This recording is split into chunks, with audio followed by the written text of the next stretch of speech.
All right, guys, pictures up. Pictures up. Pictures up. Let's roll sound. Rolling. Rolling. Sound speeds. Camera speeds. 2. Asham. Take 2. Mark. Set. And action.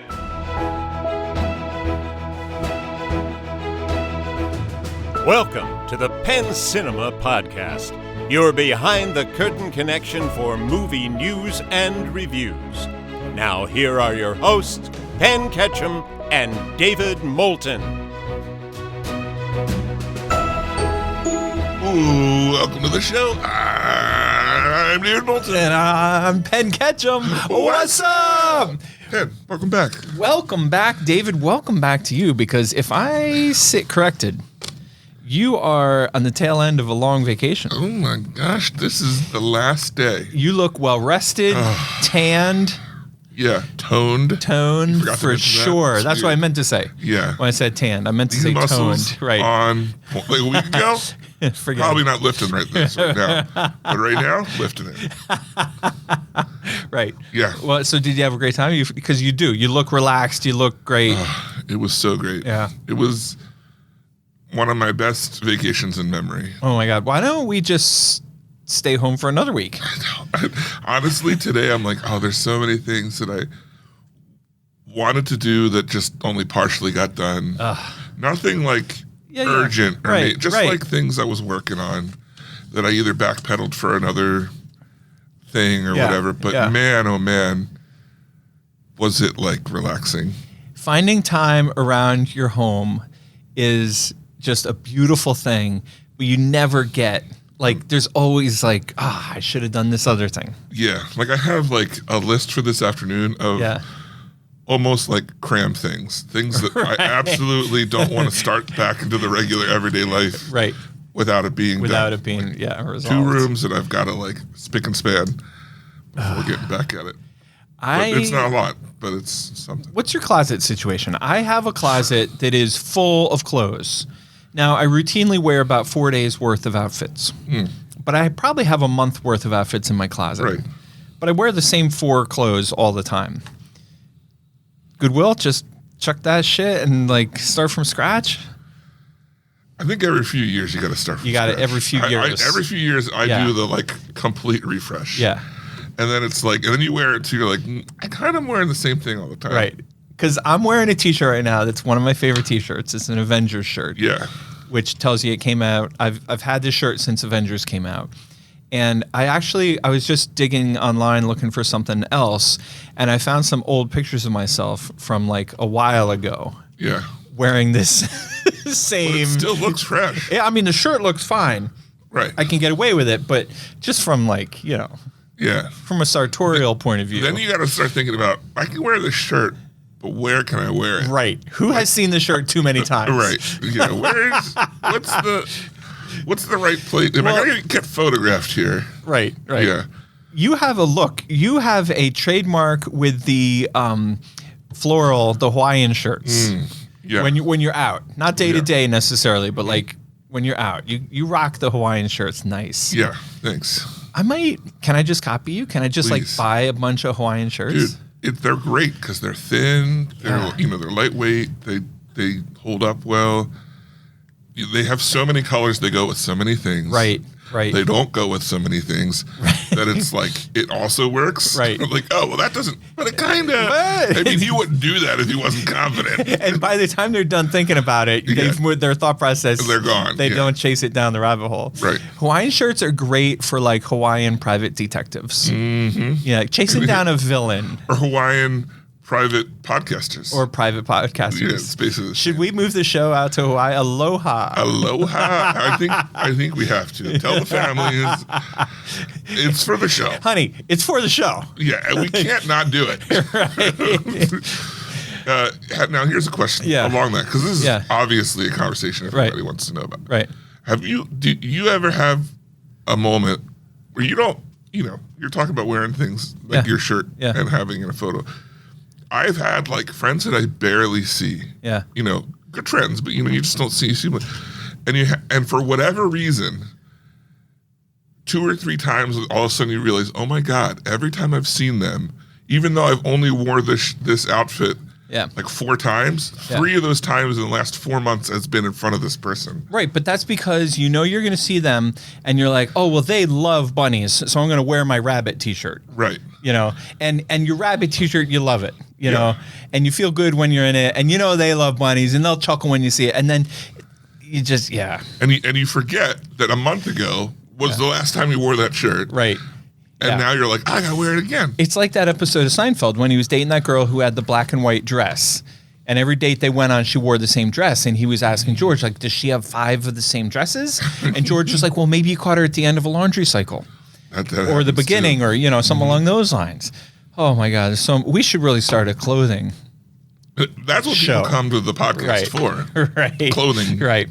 Well, you know who was really well dressed? Who's that? James Bond. Was being the word. James Bond is a really well dressed. He's who's your favorite? Do you have a favorite? Mine is clearly Daniel Craig for 1,000 different reasons. Yeah, it's gotta be Daniel Craig. Yeah. First of all, he was the best. Hard stop. Yeah. And then second of all, we built Penn Cinema. Opening night was Casino Royale. So we have a long history with James Bond, and we heard some news over the week, earlier this week, that the Broccoli family has given up creative control of the James Bond franchise and turned it over to Amazon/MGM. Oy. I don't really like giving control of. I feel like it's bad enough that the 5 tech guys who run the entire world are revealing themselves to be not good guys. And now one of them is in charge of my favorite franchise. Now, that's my negativity. That's my cynicism. I do have an alternate view. And I'm sorry that I'm like rambling on. I'm really hogging this news story right now, but I feel strongly about it. So that's my first take is like, Jesus, you know, what are we doing? And then my second take is, you know what? Everyone freaked out when Disney bought Marvel. Remember? And it was the end of Marvel. This was just the worst thing ever, and they're gonna Disneyfy it, and they're gonna have rabbit ears or mouse ears on everything, and it's gonna just be the end of all things good. And the next thing you know, we got Deadpool. Yeah, it took 15 years. No, but I'm okay. But the 12 years before Deadpool were pretty damn good. Yeah. Right or well, right? They had to buy it established as well. Okay, but I'm just saying James Bond's pretty well established. Not as well as you'd think. Oh my God! All right, so I'm trying to. I only say that because we're in a transition of Bonds, right? And when you transition from Bonds, the vibe can totally shift from. There's been good Bonds, there's been okay Bonds, there's been even bad Bonds. But you could have that. You could have that concern regardless of who has creative control. Right. Yes, and there have been several times where it's felt like the Broccoli family has made poor choices with the franchise, even though overall it's been I think their strength wasn't necessarily in choosing how to move forward as much as it was in how to stay within the parameters of what Bond is. Okay. So those are 2 different things. Well, let me ask you this, because I saw one thing that was an example, quote unquote, of how horrible this news headline is. Yeah. And the example that I heard was they're going to spin off and have a Moneypenny franchise. Yeah, or a Q franchise. Well, okay, so what? Like, if it's done right. Right. I mean, we liked the Loki. I mean, we liked Winter Soldier. I used to watch a cartoon called James Bond Jr. There you go. Who was actually his nephew. Yeah. The Junior doesn't really work out real well. That's where you got the idea to wear suits to middle school. Right. You know? Exactly. But here's the other end of that. Okay. Mm-hmm. And this one stings. Is this real? Are you gonna get real? Yeah. This stings harder than most. Right. Hit me. Let's talk Lord of the Rings. Right? What about it? Amazing franchise for the first 3. Okay. Right? And then you even have the Hobbit movies, and you're like, they weren't that great. And, that's still Amazon MGM. But then Rings of Power. Yeah. Which is so bad it makes you angry. Okay. They could be doing that kind of shit. Okay, but now we are letting our scared selves drive the bus. I say that, but then on the other end, you have Invincible, you have Reacher. They do good other than Rings of Power and some other ones. So they do decent shows. They've done enough shows that you can look at the totality of the Amazon library and say they got... Library? What did I say? I don't know. It just sounds like library. The library. Yeah. You can look at the library and you see all kinds of hits and misses. Yeah. And okay, now turn around and look at the library of Bond. Right. And what do you see? Hits and misses. Right. Okay. So let's have a positive attitude. And I know that's not your forte, Mr. I hate everything. What are you talking about? What are you talking about? This could be fine. This could be fine. I do feel like Daniel Craig's Bonds were great, but I did feel before that because, I have a group of friends that we started a Bond night. Yeah. We're far beyond it, but we watched a Bond movie every month. We watched through them all. It took a couple years. But before Daniel Craig, it really was not doing well. Right. Right. Under their leadership. Yeah. So I definitely, and at that point, watching through them, I was like, oh, they've got to back off. It's more just who's picking up the reins. Right. I get that the world is on fire and everything sucks, but let's not throw this into that same bathtub. Right. You know what I'm saying? Like, let's give this a chance to be awesome. Now, with that, can we segue to the question of who's the next James Bond? Sure. I would have loved to have seen Ichabod Elbo take that role. Yeah. But I think that's past his window now.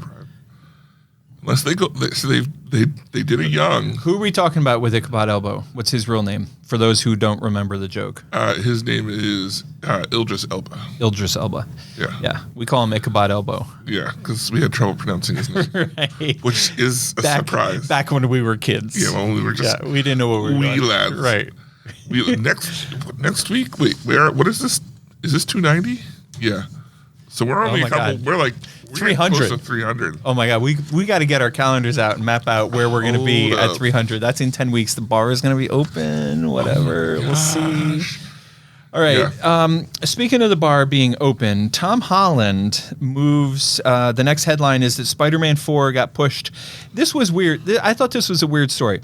So Tom Holland is in Spider-Man 4. Mm-hmm.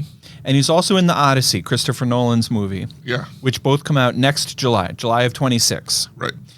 And so I saw the headline and it said, Tom Holland moves out of Christopher Nolan's way as Spider-Man 4 release is pushed back. So I thought maybe they're pushing it from July to like Thanksgiving or Christmas or something along those lines. Okay. No, they push it back a week. So Christopher Nolan's Odyssey is still in, I want to say, the middle of July, and then Tom Holland's Spider-Man 4 opens 2 weeks later. 2 weeks later. 2 weeks later, instead of 1 week later, because they felt as though the world had enough Tom Holland in that one single weekend.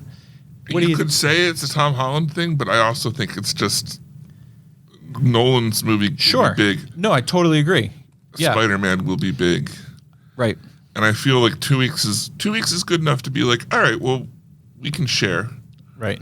Okay. Because I think 1 week would be like, they're still competing pretty hard, but I think people who want to see it will see it. You know what the next headline? The next headline is going to be this: Paramount releases some great action movie on the same day as Odyssey, James and then Bond Jr. Yeah, and then Disney's going to come out with a kids movie that opens on the same day as Spider-Man. Yeah. And then we're going to have the same thing we had at the end of 24, where we're all fighting. Well, at least we're not fighting to watch Tom Holland on one screen or Tom Holland on another. Right. And that's all that really matters. Yeah. Bucko. Godzilla. You know what movie I loved? I do. I know. You loved Godzilla 1. -1. -1. Shit. So close. You were positive and I was being negative. Right. Godzilla -1. Takashi Yamazaki-san? Should we all approve? Should we all pause to acknowledge how well you did with that? I couldn't have done that. Takashi Yamazaki. Takashi Yamazaki. He's hard at work on the script and storyboards for the sequel to Godzilla -1. This is awesome. Is this going to be Godzilla -2? Oh, you don't know what it means again. Oh, that's right. It's a negative number, so now it's going to be Godzilla 0. 0. Yeah. Just Godzilla. Right. Yeah, exactly. Or maybe it's going to be Godzilla -1 plus 1. Yeah. Or plus Do 1. you remember why part it's 2. called -1? I do. It's because it has something to do with keeping score, which never made sense to me. But it's like the threat level is like It's a threat thing. yeah. It's like when a country gets hit when it's already down. yeah, It's considered in a -1 status. AKA America 2025. Exactly. Godzilla -1. I don't know, David. I'm pretty excited about the sequel. Yeah, I have high hopes. Yeah. I really had a good time with the first one. Yeah. So, I hope they're a little more intentional as it relates to the whole black and white versus color thing. Like, either make the movie in black and white or make it in color. Don't make me, as the exhibition community, choose like and make little programming decisions. Don't make me offer it in both formats as a sneaky way to try to get 2 screens. You know, they like didn't do that. yeah, they did. They re-released it. okay, so don't do that. Make the movie how this is back to our age-old fight about directors. Not fight. We're both on the same page. The age-old argument against director's cuts. Like, make the damn movie how you want to make the movie. Right. I mean, if I can show The Brutalist for 4 hours, I can show Godzilla -1 in black and white. Right. So you're the director, you're the writer, you're the producer, you're in charge of this movie. What's your vision? And release the movie consistent with your vision. Right. I think it's just a cash grab. That's all it really is. Who would have thought? Right? No, I disagree. I think that's cool. They got a great piece of work here, and they're building on it. No, the color and the Gotcha. color and yeah, non-color, not Godzilla not the sequel. -1, Right. 2. Right.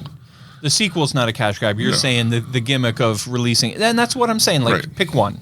Right. Okay. Is that and is that all the news that's fit to print? Indeed.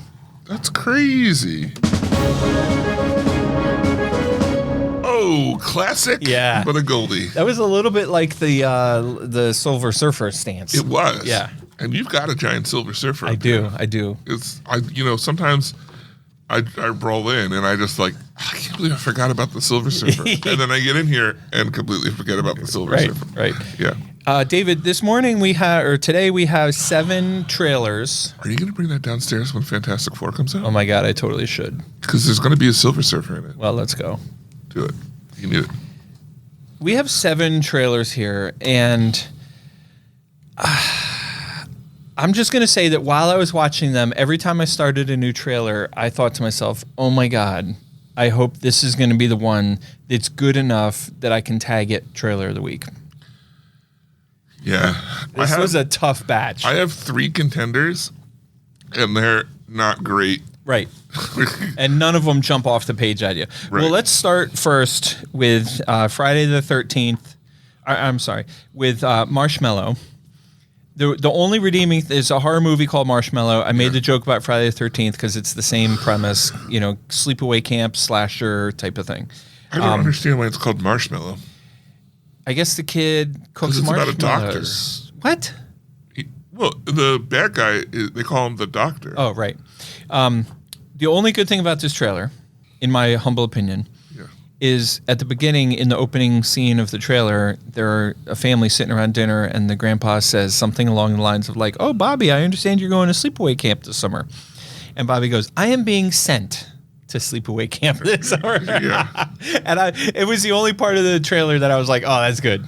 That was well written, well performed. It's true. I should have turned off the trailer at that point. You really should have. The premise is that this kid suffers from nightmares already. And then they tell a scary story about a doctor that lives in the woods that kills people. And then he starts seeing the doctor.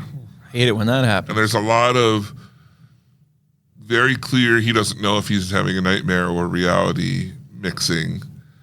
I don't know if it'll be us questioning it or what. I hate that. Yeah, it doesn't look good. Next up, we have a movie mentory. Yeah, this one is one of my 3 runner-ups. Me too. It's Cheech and Chong's last movie. Now, I will say that I am a little young for like Cheech and Chong audience. I've seen some of them, but not enough to be like, oh, I'm a huge fan. I've more seen them after they've split in their own things, to like that 70s show. Yeah. Well, Cheech has been in a lot of stuff, but Chong was in that 70s show. My take on this is I was of the age where I wasn't around when they were getting big. Right. Like by the time I was a teenager, they were already like established comedian potheads, right? Right. And I never really knew like where they came from. I had no understanding of their background or the context of their performing. So I was fascinated, and I think this movie looks like a really fun effort that somebody made to document their life. I mean, it's almost like a documentary, but it's played out with a plot, and it's part flashback and part documentary, but they're on a road trip, in present day. And I don't know, there's something very appealing about it. Something very like... Yeah. I think it might be one of those things where it's kind of like half ad-libbed or... Right. I don't know. My reaction to watching this was, I can't wait to watch this at home on my TV. Right. I agree. I'm really interested. I don't know if I would be interested enough to step out of the house to see it. Right. Yeah. Next up, I'm going to give this my trailer of the week. Okay. It's called Freaky Tales. It's got a bunch of names in it, including Ben Mendelsohn. Mendelsohn. I think there's a D missing from that. I was going to say. Whoever wrote up those notes dropped a D. Yeah. Well. I'm not going to point fingers. As the big D over here, I would never drop it. Right. So, Ben Mendelsohn, Pedro Pascal. This looks like it could be great. It also has the recipe to be not good. Did I spy a little Marshawn Lynch cameo? I don't know. Is he like doing that now? Is that a thing with him? He was in a movie we watched a couple weeks ago. He was like a supporting gangster. Love Hurts. He was in Love Hurts. Yeah. I don't know. Maybe that's like his new thing. He's doing cameos. Yeah. Well, so basically the premise here is I think it's like one guy telling a couple seemingly unconnected stories that then come together. Yeah. And you like as he's telling them, you're seeing the exaggerated version of it come to life. Right. Yeah, so some of the stuff will be a little over the top, which I find fun. Yeah. And if the acting is good, Pedro Pascal is good. This is not my trailer of the week, but I agree with your assessment in the sense that this has the potential to be a really good movie. Yes. This could be really good. The last time I said that, it was a movie called Cocaine Bear. Yes. So hopefully this does a better job. Do that. Hopefully this lives up to its potential, lives up to its promise better than CB did. Next up, we have a horror movie from A24. They had just a little teaser trailer. It's called Bring Her Back. What's the premise here? You can they had a lot of clever copy formatting on their thing, but different variations of let her go, and then bring her back. Do they murder somebody and bury her and then try to bring her back to life? It looks like someone dies and they try and bring it back. It's like a little demony, possession-y. Bloody. Gory. Clearly not our forte. David, when do we start asking our questions if A24 is off their game? I think they've been off their game for a little bit. Okay. When they're good, they are beyond golden. Right. But they're at the point now where they're churning.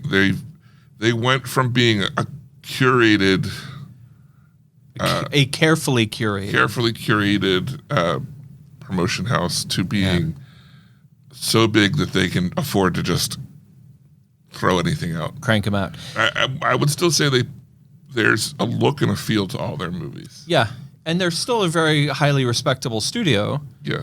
And I'm still excited about booking their movies, but it just, like, as you said, it doesn't have that automatic that it used to. Yeah, I think Bleecker Street got there before A24, as far as churning out the schlock, but they're also on that road. Yeah.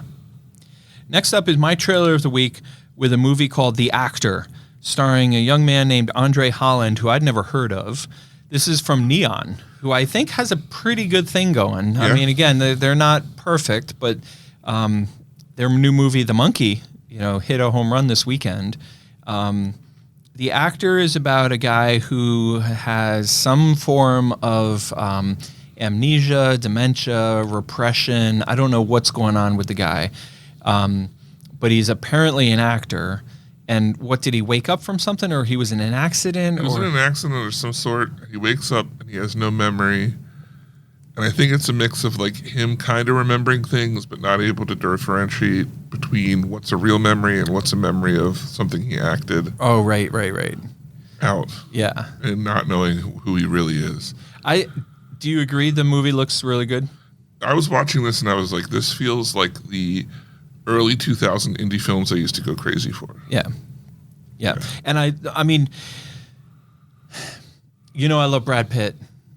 I love my George Clooney, Denzel. I love a movie star so much. Yeah. But one of the things that got me really excited about this trailer is this guy, Andre Holland. I've never heard of, never seen him in anything. He looks great.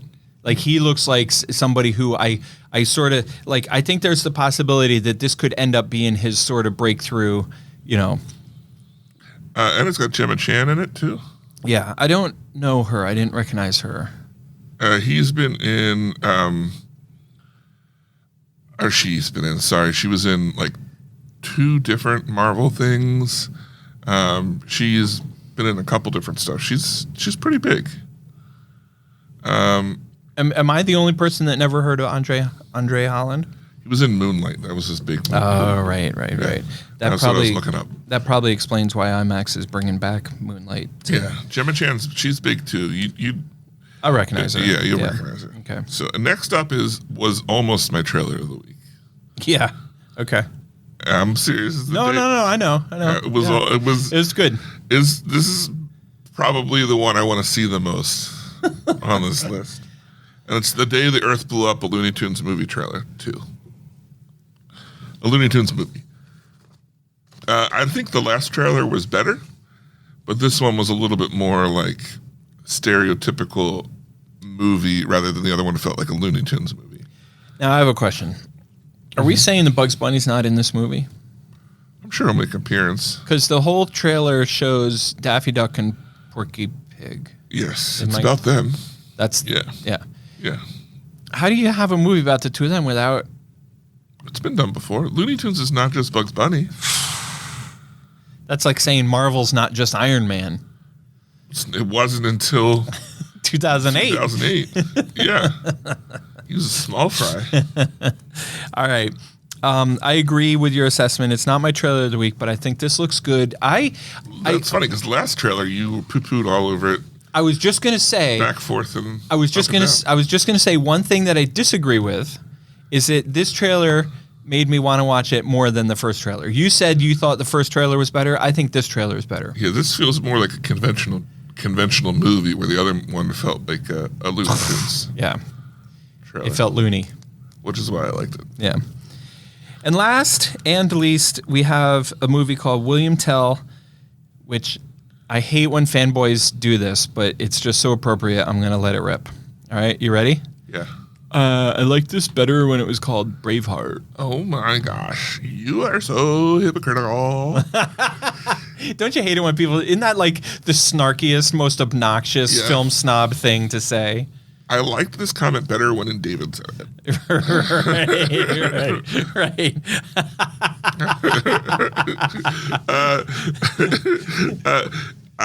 This movie...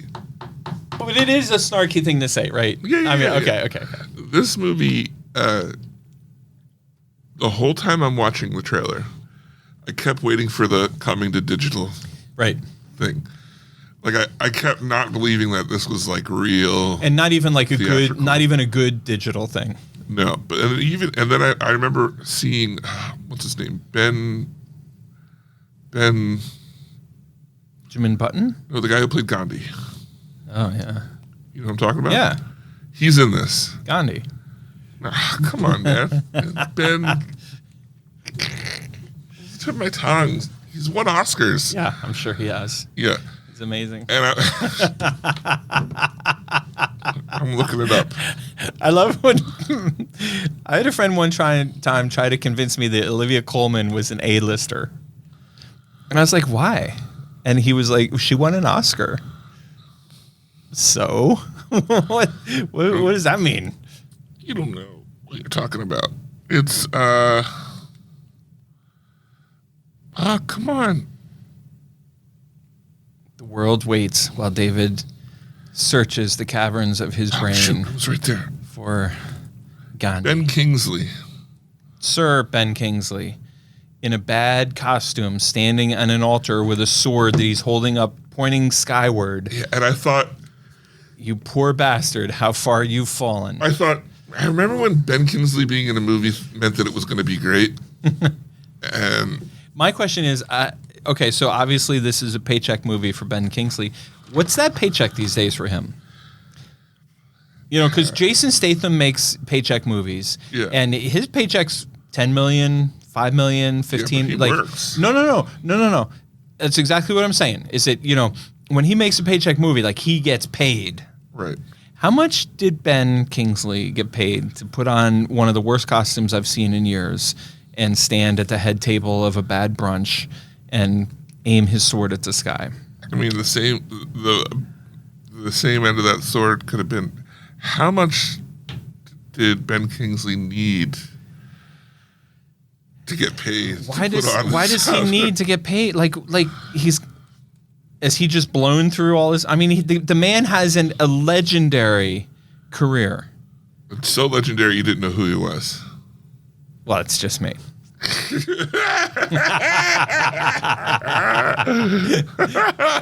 But people who care, my point is, people who care about Oscars and all that bullshit, this guy is like a legend, and he's been in, like you said, Gandhi. He's had iconic roles where presumably he's made millions and millions and millions of dollars. So why do you need another $250,000? Well, here's the thing. I just looked. How long ago did you think Gandhi came out? Arguably one of his biggest films that he's ever done. In the 80s. I know that it came out in the late 80s because my mom made me watch it back when I was young enough to still be told to go watch a movie. And me and my friend spent most of the movie in the lobby playing pinball. Actually, that's not even true. Most of the time in the lobby playing Pac-Man. Yeah, here's the thing. Hit me. It came out the same year I was born. Which was what? 82. Yeah, see? You said late 80s. This is early. No. I'm sorry. Yeah, it came out because I was young enough that I could be taken to movies. So how do you think that millions of dollars lasted him 42 years? If he invested it wisely, if he wasn't stupid about it. It was the 80s. Right. He made $6 million in the 80s, right? Touche. 5 of that went to cocaine. Right. You know what else I had to see in that era? What's that? Chariots of Fire. Yeah. Right on. Yeah. I saw Chariots of Fire on Flatbush Avenue in Brooklyn in 1981 in a theater that is now a shoe store. And they still have the marquee that goes out over the sidewalk, like the classic iconic marquee, and they're in there selling sneakers. There's one of those downtown Lancaster that's a retirement apartment building. A rotisserie chicken But store. Not like a high-end one. Right. Right. Sorry things didn't work out. You could get a room up here. Yeah, exactly. Yeah. Sorry, your life sucked. That movie was called William Tell. It's about William Tell, and it doesn't look good. Yeah. That's all I can say. If you're thinking about watching the trailer, what I would do is pull up YouTube and type in William Tell, and instead of watching this trailer, watch the William Tell Overture. And now that is genius. There you go. That is good stuff. That's worth your 2.5 minutes. Also, it's more like Robin Hood time than that thing's a total train wreck from top to bottom. Yeah. All right. Well, those are the trailers this week. The trailers of the week. Wait, did you have one? My trailer of the week was The Actor, starring Andre Holland from Yeah. Neon, which opens in theaters on March 14th. And tomorrow morning when I'm booking movies, I'm going to drop a note to my guy, Michael, who I love dealing with.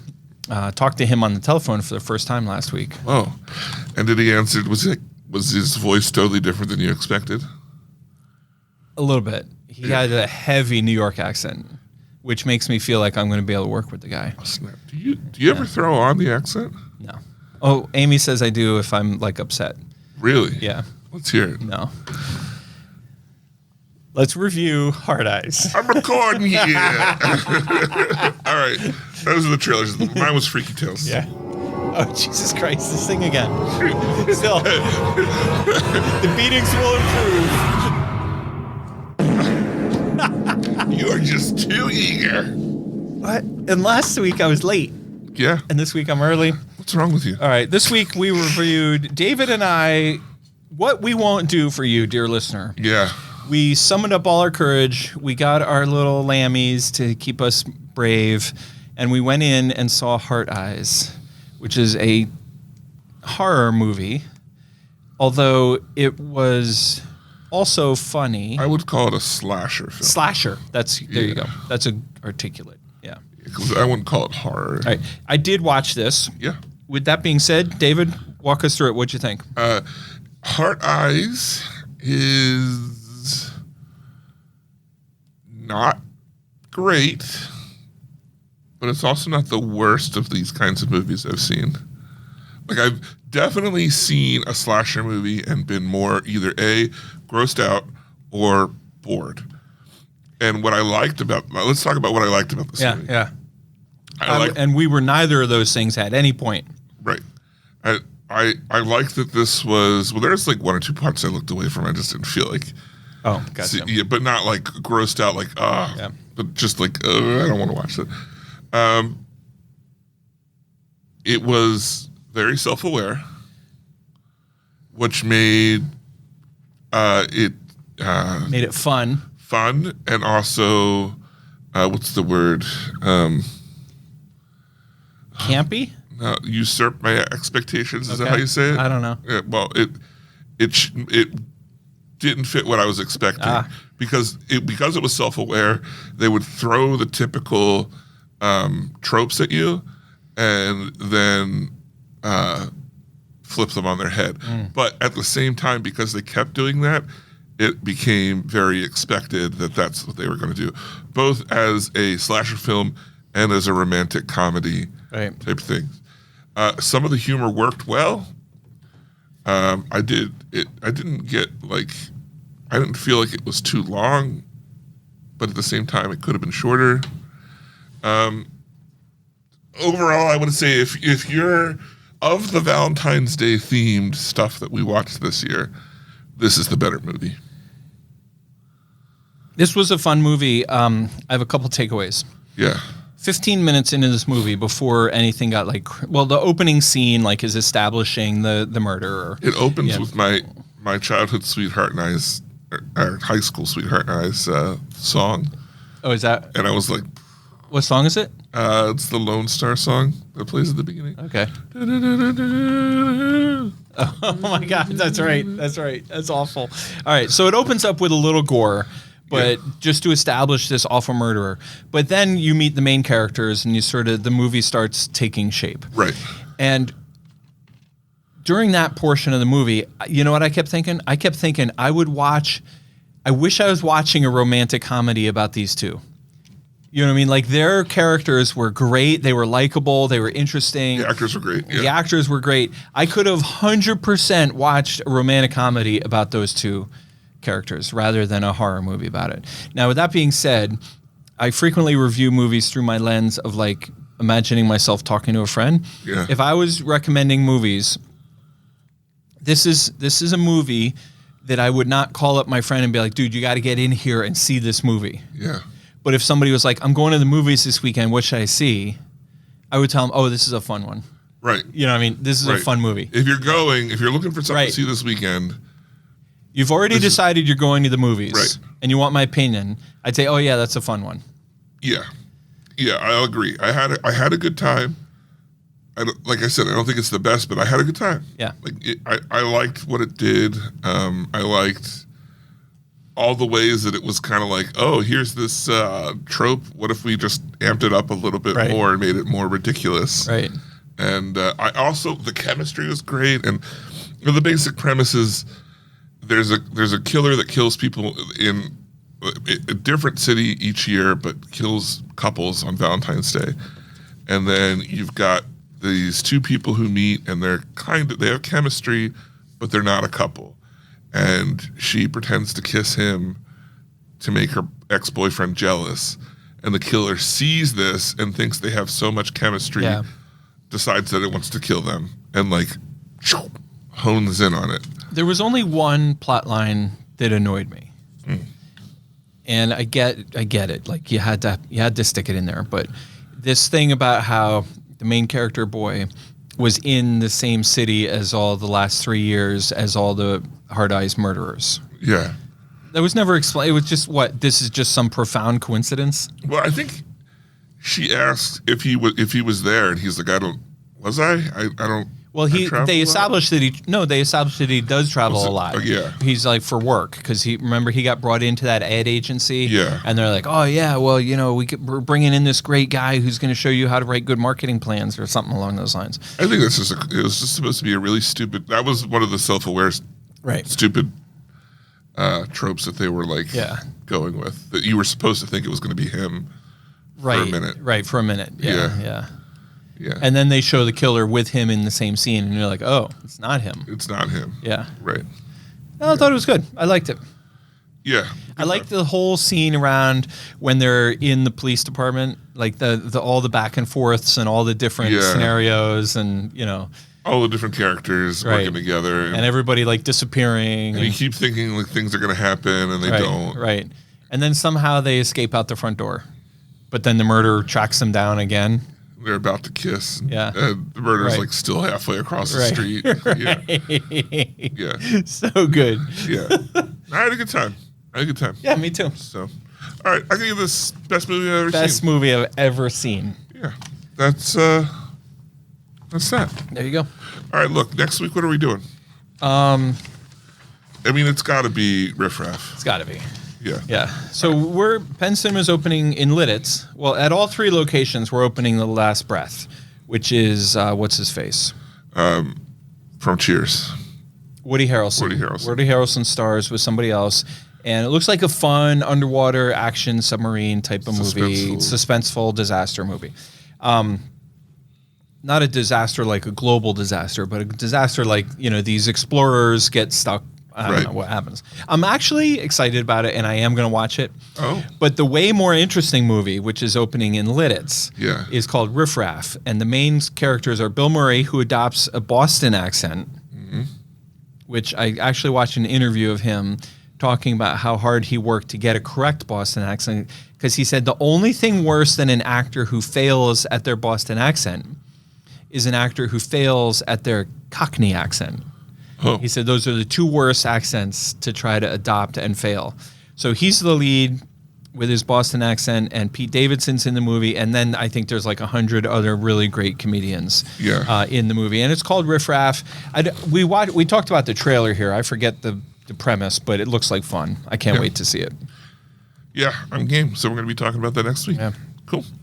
All right, you ready to move on to listeners' feedback? I thought you would never ask. And so forth? Yeah.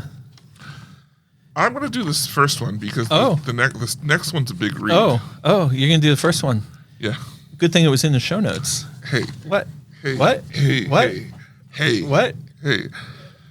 I feel like this plane... Park your way. This plane was going down, and someone said, Nick, land this plane already. And he was like... Can you fly this plane and land it? Surely you can't be serious. I am serious. And don't call me Shirley. We should change his nickname to Shirley. To Shirley? Yeah. I like Nick Landis playing. Well, Nick Landis playing already wrote in with what I felt was a fascinating take. Yeah. And when David wrote the first draft of the show notes, it somehow got overlooked. Well, 3 a.m. David making these notes. Missed it. And he said, Thank God 1 p.m. Penn was here. Yeah. Yeah, thank God. David was wrong, part 2. Wait, what does that imply? That implies that there was a first one, Right. which we covered last week. But if you remember last time I said, so far, this is how, I said you can't talk in absolutes. Right. That's true. You it's did gonna say that. happen again. No. But this is not an example of happening again. Right. So go on. Right. Was hesitant to mention this, but you noted in the listener feedback drought, and I thought I'd let you know that David was wrong once again. Impossible. Some people could just stop right there and have a good day. Inconceivable. Yeah. I'm that's all I need to hear. I'm channeling my inner Princess Bride. Inconceivable. I don't think you know what that means. Right. I don't think that word means what you think it means. During this week's episode, David said, "That's the first time at the theater I've been recognized." And we all fell for it. Yeah, even me. Even me. Well, I'll have you know that one time I was seated waiting for my movie to start. I think it was Joyride. When I heard a familiar voice, I had no idea what David looked like, so I asked, Hey you, that Penn Cinema podcast guy? ? And David, of course, said, yes, thank you for listening. I'll never forget this interaction as long as I live. Most of that was true. Hey, Nick. Don't ever let the truth get in the way of a good story. That's what we say. That's what we say. Yeah. As soon as he started that, I was like, oh shit, that's right. That did happen. Because I remember you talked about it on the show. Yeah. Or I don't know if you talked about it on the show or not. We talked about it. We talked. I definitely remember when that happened. Yeah. And then, but I had forgotten. And so then last week when you were like, oh. Man. Oh. So anyway. Sorry about that, Nick. I mean, I'll never forget that as long as you keep reminding me. Right. And also, kudos to Nick for the professionalism. For ballsing it up and being like, I'm going to take this guy down a notch. The hard-hitting journalism, As much as it meant to me to meet him. Right. It means more to take him down. Right. Never meet your heroes. Right. That's right. All right. Whoa. Where are you going? Yeah. No, I'm not going anywhere. You can do a little jig. There's enough time. Want to get another drink?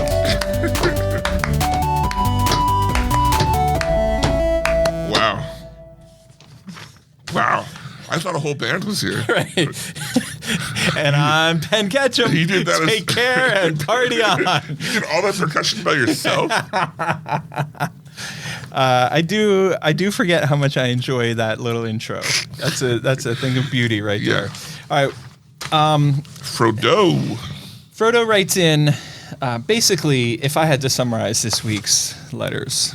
Yeah. The first one is David was wrong. Yeah. And the second one is Penn was right.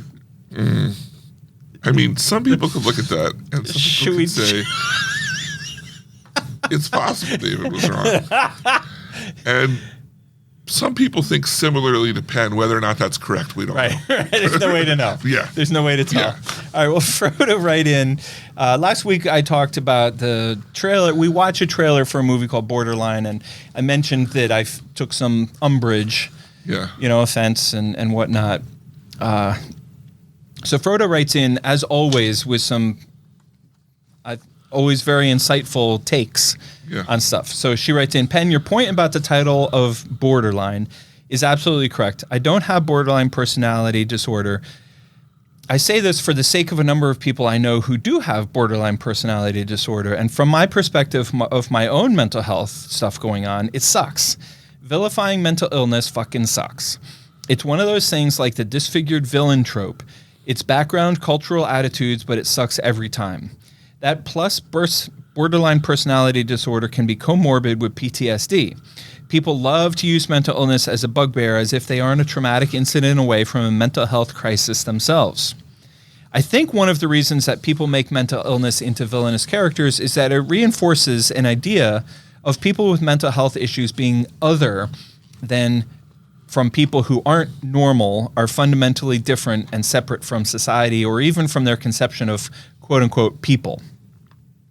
It's part of that same sort of mentality underpinning people indignantly refusing to try therapy because they're normal, or because people reflexively trying to argue against the increased diagnoses of ADHD or autism, or people viewing physically disabled people as different despite their one accident away from being disabled themselves. You know what I mean? The reasons people can't cast mental illness as dangerous and aberrant, despite those with mental illness disproportionately being the victims of violence rather than the perpetrators, to the point that perpetrators of violence who are mentally ill are in all contexts like statistical white noise, is that it scares them that no real separation between them and the other human beings who are wired differently actually exists. People are people, but some people are scared of not being normal, so they invent a differentness and make stories about that. I've gotten sidetracked. My point is that it's an annoying trope. I just think it's so smart and so insight. Like, she boils it down in such a easy. I mean, I read. You kind of go all over the place in reading that note, but she boils it down at the end that there is no real difference. So people try to create a difference, and because they're scared of not being normal, so they invent a differentness and make a story about that. Right. And I think, I've often heard people referred. I've worked a lot in my life with people with disabilities, and I have frequently heard the comment that there's people with disabilities and there's people who don't have disabilities yet. You know what I mean? Like, yeah. and that's kind of like what she was saying. Like, you're one mental health crisis away, from being right there yourself, or you're a car accident away from being disabled, or, however you want to look at it. We're all people just trying to get by, and shame on you for trying to create an artificial difference to make everybody feel separate from everybody else, when in fact, we're all just people just trying to, put one foot in front of the other. Well, thank God we proved our mental illness with this podcast 6 years ago. Right. Wait, what? What? Huh? Wait. What? And you have to live with a doctor. Right. I know. Every day. Every day. They died. They were like, someone's got to take care of them. Listen, I know you're making a joke, but it is 100% true. My wife is an occupational therapist, for people who don't know this. And she's a doctor, occupational therapist. Yeah. And she will literally, this is not something I'm saying to be funny, to exaggerate. She will literally ask you to do things, and when you're doing it, it's secret occupational therapy. It's like therapeutic for you, but she's not going to tell you that it needs to be therapeutic. She's just going to ask you to go do that thing, which turns out is really good for you. What a gal. She's so sneaky. And you know who's most likely to fall victim to her harassment? Kalo? Her treatments? Or you? No. None of the above. Oh. The most likely victim to fall to Amy? Babies. Like, if you bring a baby to my house. Oh, well, yeah. If you bring a baby to my house, that baby is getting OT'd. That's what she does. She focuses on STEM and baby stuff. I mean, she's a nationally sought-after expert on early childhood development, specifically related to babies. Yeah. So people bring babies over to the house, like on a social thing, and I'm like, hey, listen, just keep your head on straight, because she's doing OT on that kid right now. Right. The things have been planted in that kid's head. Oh, you think she gave your kid a puzzle? No, she's working on fine motor skills. No, she's up to something tricky. Right, here. that's exactly what I'm saying. Never trust a doctor. You thought it was all fun and games, and now your kid is better than it was when before it came in. That's on you. I have many times. I'm trying to get over this, but I'm not over it yet. I don't know if you can relate to this or not. I don't like going to the doctor because they're going to tell you got that thing. Yeah. If you don't go, they can't tell you, and then maybe you don't have that thing. It's not real if they can't tell you it's real. Right. And they can't tell you it's real if you don't go. Exactly. So I got it figured out. Stay tuned for more pro hacks. Life tips. Life tips. Right. On our new Penn Cinema Life Tips podcast. Right. We record it right after our clothing podcast. It's a whole franchise. It's a whole thing. Oh, man. Well, now that we've got a little bit into your life. Yeah. I mean, that makes me really question. Yep. The big question is, What's up with you? I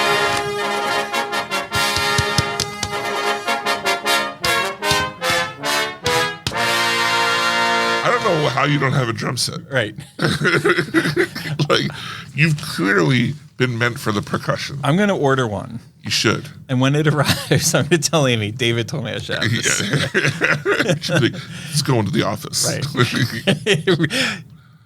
You have no idea But Boswell desk the mouthful that you just said. Oh, no. Things that are in my office. Oh, did she say that? Because all right, David, here's what I'm into. Amy and I are watching Severance. Oh. Here's my take on this. Yeah. I know it's everybody's favorite TV show, God gift to Of all television, time. yes, etc. We both think it's just weird as hell, but it's done really. It's done really well. The acting is amazing. It's really well produced, etc., etc. The only reason why we're continuing to watch it is because we really want to know like what happens. Mm-hmm. You know what I want to tell you? This is gonna blow your mind. Nothing happens. Right. No matter what you think, Yeah. at the end of the season, you're going to be left with either a new, bigger question or no God. answers. Oh my God, I can't wait. Amy and Kayla and I are watching Extracted, which is a really bad TV show on Fox. But they're only dropping like a couple episodes at a time. How dare they? It's awful. It's bad TV. It's one of those. It's a reality show. Yeah. But we're loving it. like, get the snacks. Get in the living room. It's time. Yeah. I can't wait. I love it. Yep. I'm also enjoying the Bonk Brothers podcast, which features a bunch of professional cyclists. Oh. Bonking is a term in endurance sports that refers to you're out there doing your thing and then you run out of energy. And then that's just the end of it. I'm also enjoying Paradise, although I'm stressed out because they're not releasing new episodes fast enough. Are you afraid they're going to pave over Paradise? Right. Put up a parking lot? Yeah, exactly. Wow. Exactly. It's crazy. And Amy and I were late to the game, or Amy and Kayla and I were late to the game, but we all watched SNL 50. And Kayla and I stayed up to watch the whole thing, and then Amy and I had to watch the end later. But it was so good. If you have any interest in Saturday Night Live, I can't recommend it enough. It is The Weekend so Update was good. great. Yes, Weekend Update was absolute gold. Well, there's another Bill Murray moment. Yeah. He kept like he was going to have the guy on it. He's like, God, I guess you didn't make it. This has got to be you, Colin. I like it. He's so funny. He's so deadpan. Yeah. Everything about him. I thought he did great, and the whole show was amazing. So, David. Yeah. What's with you? Let me tell you what's with me. I was on vacation all week. Wait. I want to set the stage here. Yeah. This is me. So, you literally had all the time in the world, and yet you only have 3 things on your little list. Yeah. Okay, talk to me. But okay, I got a new couch. Right? Right, I remember. So that was that. Yep. Which made everything Sweet else fancy Moses. so much cooler. Yeah. Right? And then I got a new cabinet to put together underneath the TV. I did that, which means that you have to find stuff because it was smaller. Right. So I'm still looking for places, and then I have to take apart the old one. Right? Then, Books are good for that. Ooh, books? Yeah. For taking things apart? No, for stacking your TV, making your TV higher. TV's on the wall, bro. Oh my God. I'm so embarrassed that I just said that. TV's on the wall. I don't got no floor TV. I was trying to make a joke about books being good for, something besides reading. Right. And I just walked right into this. Yeah. That's embarrassing. Gosh, my word. Maybe you'll edit that out in post. I won't. Don't worry. So I got that going on, right? I got a lot of lackadaisical times. No, but seriously, I finished Friendly Neighborhood Spider-Man. It ended last week. I think it's turned out to be a great Spider-Man series. Invincible's also great. Reacher. Oh, from Amazon. Yeah, the first 3 episodes. Boy, they do a good job with that. Don't they? Yes. One of the best. So good. Yeah, the season 3, they put out the first 3 episodes on Thursday, and it's sticking delightfully close to the book it's based on. This one, each season's a different book. As you know, Reacher is a book series. Obviously. With 20-some. Yeah, Tom Cruise wrote it. Yeah. Right. Yeah. And I just really like the Reacher in general. And then here you say there's not enough stuff in here. Of course, I played Stardew Valley, but nobody wants to hear about that. Sure they do. Right? You know, I even started a new game called Octopath Traveler because it's like I got time, I can play more than one game. Whatever. No one cares about the video games I'm playing. Yeah. Old man with the controller. I started watching The Legend of Vox Machina. And there are 3 seasons, and I'm in the middle of season 3. What platform is this on? It's on Amazon. And I don't know that you if you would like it or not. Because it's animated, and I know you're not really like keen. Okay. But it's not a kid's thing. Yeah. Not like Spider-Man, which I will fully acknowledge is made for a broad audience level of ages. Right. Vox Machina is more like Invincible, where it's clearly made for adults. Yeah. And it's based off of it's not in the D&D world, but it's based off things from D&D, so it has an established lore. And there's have you ever heard of Critical Role? No. They're these group of voice actors who do, like, you can watch them play Dungeons and Dragons. Like, they're all sitting around a table, and they all, like, role play and stuff. And it's become incredibly, like, famous in the nerd world of these people who like to watch people. That's awesome. And it's like they build their own world. So basically, those guys took these stories and that creativity and created a show about kind of like with characters that act like them, I think, from what I understand. But anyway, it's just basically a band of, you know, you got a rogue, an archer, a brute, a priest, a bard, elemental wizard, and they're just like, they're all a bunch of mercenary mess ups, and they wind up saving the realm, and then just kind of snowballs from there. Dragons, vampires, all that kind of sort of stuff. But the story is done so well, and some of the comedy really hits, some of it doesn't. But and the action's really fun. Anyway, as long as they save the realm. I haven't finished season 3 God. yet. I'm hoping they do. Oh, you're in They're for a killing treat. dragons left, right, and center. Yeah. You know? Yeah.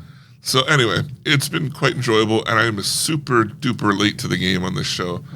I thought I was going to hate it, but I gave it a good 3 episodes, and then was like, oh, it's 5 a.m.? I guess I should go to bed now that I've watched an entire season today. Right. Now that I've watched an entire season and put the show notes out. Right, yeah, exactly. Yeah, exactly. So anyway, that's been my week. What a week. Right? What a week. And next week, we will return with a review of Riff Raff. So true. And so a true. thorough review of news, current events, and headlines. Yeah. Even some trailers, I'm sure. Trailers, I bet. Yeah. What if this is the week where there's no trailers? We've gone 290 weeks in a row and had a trailer every single week. You know, that would be insane. That would be insane. But anytime there's low trailers, there's always high news. That's true. It goes back and forth. Yeah. Yeah. So, all right, Riff Raff is next week. Look, if you want to be a part of the show, the best way to do that, just like our great people this week of Landis, Plain, and Frodo, is email us, podcast@pencinema.com. That's our new email address, podcast@pencinema.com. But Penn, if you want to support the show, what's the number one way to do that? David, as you know, I'm all about service. Yeah. With a smile? Well, a smile, no smile, whatever. Just as long as you're serving the greater good. Right. That's what I'm all about. Yeah. So I've been doing this new thing lately, and I think people, are doing it as well because they see me coming and they're like, oh, yeah, here's this guy again. So what I'm doing is I'm donating a lot of clothes to Goodwill. But before I put the clothes in the bag, I write out a little note. Because what do you need more than a new pair of pants? You need a new pair of pants and a little good advice. Yeah. So I write out a little note that says, listen to the Penn Cinema podcast. I tuck it in my old blue jeans. Right. I fold them up nice and neat, put them in the bag, and off they go to Goodwill. And I mean, I don't spend a lot of time at the Goodwill, but I've been there lately, and I've seen it's a lot happier place. Right. And You're smart about it. I heard that you laminate the note. Obviously. Because you know they're going to wash that. Right. And so. I'm sorry. I thought that went without saying. Yeah. This way it makes it feel. Right. Podcast at Penn Cinema. What else goes without saying? What are some things that go without saying that you need to say anyway? Man, I already know what Mr. Gobble's going to say. And he's going to say everything that you've ever said on the podcast. That all goes without saying. Should go without saying. We should rename the show.